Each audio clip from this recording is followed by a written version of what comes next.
नमस्कार मित्रांनो, माझे नाव सुवर्णा. आज मी तुम्हाला सांगणार आहे की माझ्या नवऱ्याच्या पहिलवान मित्राने दारू पिऊन रात्रभर माझ्यासोबत कसा धिंगाणा घातला.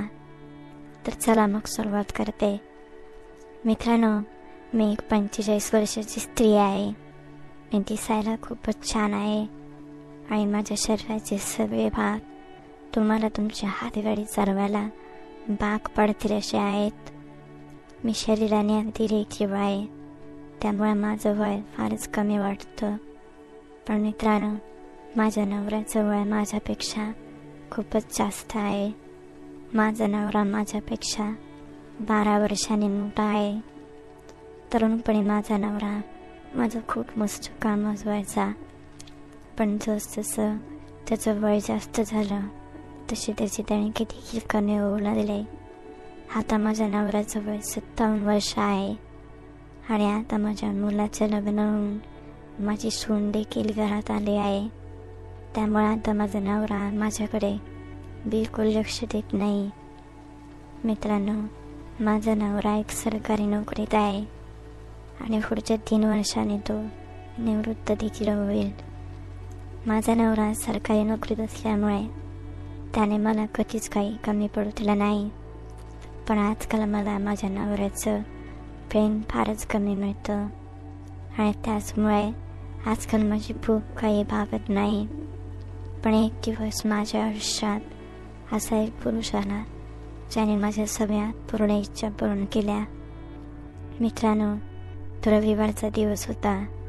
माझ्या नवऱ्याचा सुट्टीचा दिवस होता. त्यात माझा मुलगा आणि माझी सून 8 दिवसासाठी बाहेरगावी फिरायला गेले होते.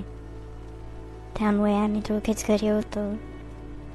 सकाळचे 10 वाजले असतील. माझा नवरा चहाचा आस्वाद घेत पेपर वाचत बसला होता. तेवढ्यात आमची घराची बेल वाजली. मी दरवाजा उघडला आणि समोर बघतच राहिले. माझ्यासमोर एक उंच धिप्पाड पुरुष उभा होता. ओठांवर निशांचा आकडा, हातभर रुंद छाती, एखाद्या सामान्य माणसाच्या मांड्याने एवढे त्याचे बलदंड हात आणि आकाशाला भिडणारी उंची बघून मी त्याला बघतच राहिले. त्याच्या दिसण्यावरून तो एखादा पैलवान वाटत होता. माझी नजर त्याच्या शरीरावरून हलतच नव्हती. तेवढ्यात मागून माझ्या नवऱ्याने माझ्या खांद्यावर हात ठेवला आणि विचारू लागला, "कोण आले ग?" तशी मी पानावर आले. आता माझ्या नवऱ्याचं लक्ष त्या माणसाकडे गेलं. तसा माझा नवरा आनंदाने म्हणाला, "अरे सर्जेराव, तू आणि इथं?" असं म्हणून माझ्या नवऱ्याने त्याला मिठी मारली आणि त्याला हाताला धरून घरात आणून सोफ्यावर बसवलं आणि मला म्हणाला, "सुवर्णा, हा सर्जेराव आहे, माझा गावाकडचा चिवलक दोस्त, एका जमान्यातला काठीला पैलवान.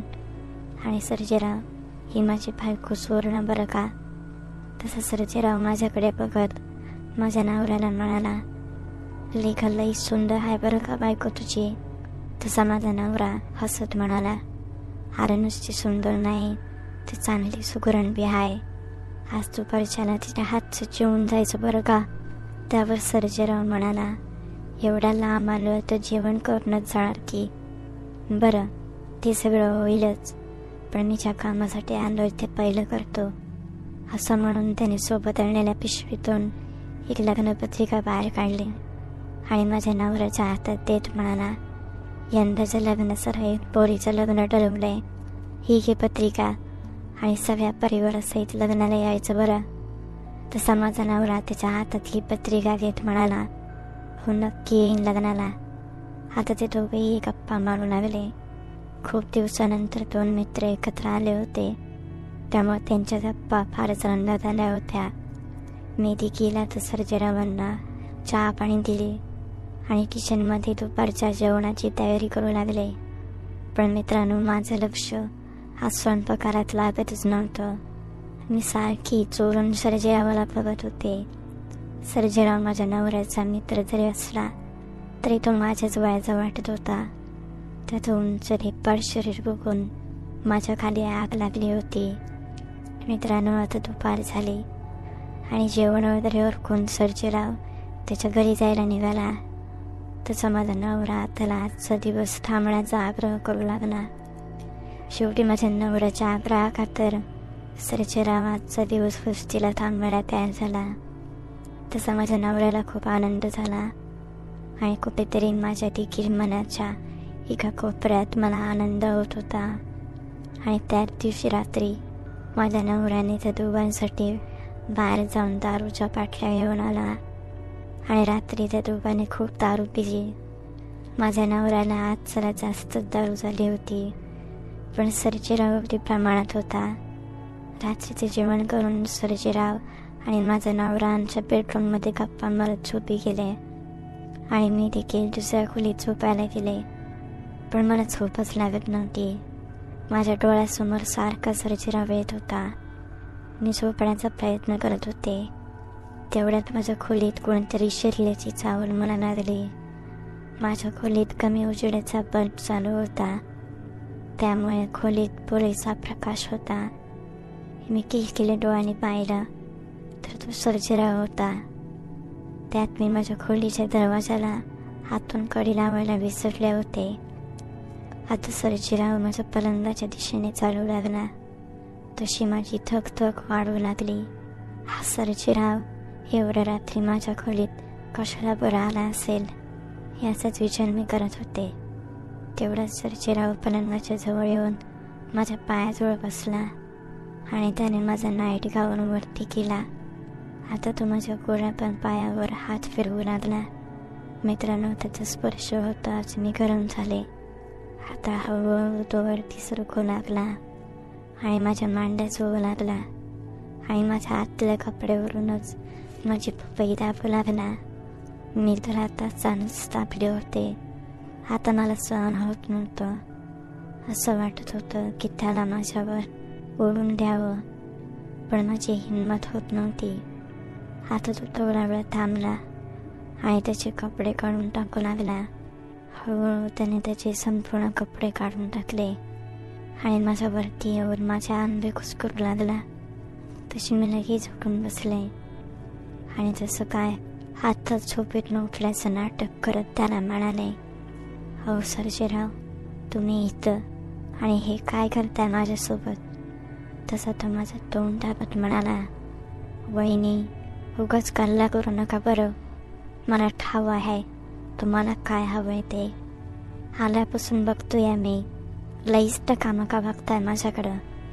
मला पी बायकांची नतर समजते बरं. आता गपगुमान पडून राहा आणि मला तुम्हाला करू द्या." असं म्हणून तो अचानक माझ्यावर तुटून पडला. तसं मी त्याला थांबवत म्हणाले, "अहो सर्जेराव, माझ्या नवऱ्याला समजलं तर चांगलीच वाटण्यात लपली." त्यावर तुम्हाला म्हणाला, "त्याची काय बी काळजी करू नका. त्याला हसलंच झाले दारू. घोडे इकून झोपलाय तो. तुम्ही फक्त मला करू द्या." असं म्हणून त्याने माझे सगळे कपडे काढून टाकले आणि माझ्याकडे बघून म्हणाला, "माझा तोच लई नशिबान आहे वहिनी. तुमच्यासारखी एवढी सुंदर बायको त्याला भेटली." असं म्हणून त्याने माझे पाय फाकून माझे चाटू लागला आणि मी पण त्याचं तोंड माझ्या दोन मांड्यांमध्ये दाबून धरलं. जवळपास 10 मिनिटांनी त्याने त्याचं तोंड बाहेर काढून म्हणाला, "बरेच दिवसाने असा पपई भेटणं मला चाटाया. लईच मजा आली राव." असं म्हणून त्याने माझे पाय पुन्हा फाकवले आणि त्याचा अवयव माझ्या पपईवर ठेवला आणि जोराचा कचका मारला. त्याचा अवयव खूपच मोठा आणि जाड होता. माझ्या हातमध्ये तो अगदी घट्ट बसला होता. आता तो जोरात कंबर हलवत माझ्या आंबे कुस्करू लागला. मी पण वेदनेने विव्हळत त्याला ओढवून घेत होते, पण त्याचं वजन खूप जास्त असल्याने तो मला पेलवत नव्हता. म्हणून मी त्याला म्हणाले, "सर्जेराव, तुमचं वजन लईच जास्त आहे. माझ्याने पेलवत नाही. एक काम करा, तुम्ही खाली झोपा, मी तुमच्यावर येते." तसा तो म्हणाला, "मग तर लईच बेस झालं. आता अजून मजा येईल." असं म्हणून तो खाली झोपला आणि मी त्याच्यावर चढले. त्याचा अवयव आकाशाकडे तोंड करत माझ्या आत शिरायला आतुर झाला होता. मी वर जाताच त्याने माझा हात त्याचा घातला आणि खालून कंबर उचलून मला तणकी देऊ लागला. त्याचा अवयव माझ्या अगदी खोलात शिरत होता आणि त्याचमुळे लवकरच मी माझं पाणी सोडलं आणि सर्जेरावाला बोलले, सोडा आता मला सर्जेराव, माझं पाणी सुटलं, आता माझी ताकद संपली. असं म्हणून मी त्याच्यावरून खाली उतरू लागले. पण तेवढ्यात त्याने मला पुन्हा त्याच्यावर ओढून घेतलं आणि म्हणाला, असं कसं वहिनी, अजून माझं पाणी सोडायचं बाकी आहे की? असं म्हणून त्याने मला त्याच्या नक्कीत तापून धरलं आणि जोरात खालून कंबर हलवत तो मला करू लागला. आता मला खूप त्रास होत होता, पण माझा नाईलाज होता. मी मोठमोठे नेऊन कळते ते सगळं सहन करत होते आणि पुढच्या 10 मिनिटांनी त्याने त्याचे चिकटपणे माझ्या आतमध्ये सोडलं आणि तो शांत झाला. माझ्या हात पाय तर कापत होते. आता परत त्याला माझ्यावर चढवून घ्यायची माझी ताकद नव्हती. मला खात्री होती ती माझं पुन्हा एकदा काम वाचवणार, पण नशिबाने तसं काही घडलं नाही. थोड्या वेळाने त्याने त्याचे कपडे घातले आणि तो माझ्या खोलीतून निघून गेला आणि मी देखील शांत झोपून गेले. दुसऱ्या दिवशी सकाळी माझा नवरा कामावर जायला निघाला. तसा सर्जेराव देखील पुन्हा त्याच्या गावी जायला निघाला. तसं मी त्याला म्हणाले, अहो सर्जेराव, एवढ्या वर्षाने मित्राच्या घरी आलात आणि लगेच निघालात, तुम्हाला आमचा पाहुणचार आवडलेला दिसत नाही. त्यावर तो मला म्हणाला, नाही तसं काय बी नाही, अहो गावाकडं कामं आहेत बरीच, म्हणून लवकर जातोय. तसं माझा नवरा त्याला म्हणाला, काय सर्जेराव, काम तर रोजचीच आहेत, थांबच नाही 2 दिवस, जरा तुला पण आराम मिळेल. तसं सर्जेराव म्हणाला, हे बरं आहे का तुझं, तो स्वतः कामावर जातोय आणि मला सांगतोय आराम कर. त्यावर माझा नवरा म्हणाला, अरे येतो की मी संध्याकाळी लवकर कामावरून, तोपर्यंत आहेच की बहिणी तुझ्यासोबत. शेवटी होय नाही करत सर्जेराव आजचा दिवस थांबायला तयार झाला आणि माझा नवरा लवकर घरी येतो असं सांगून कामावर निघून गेला.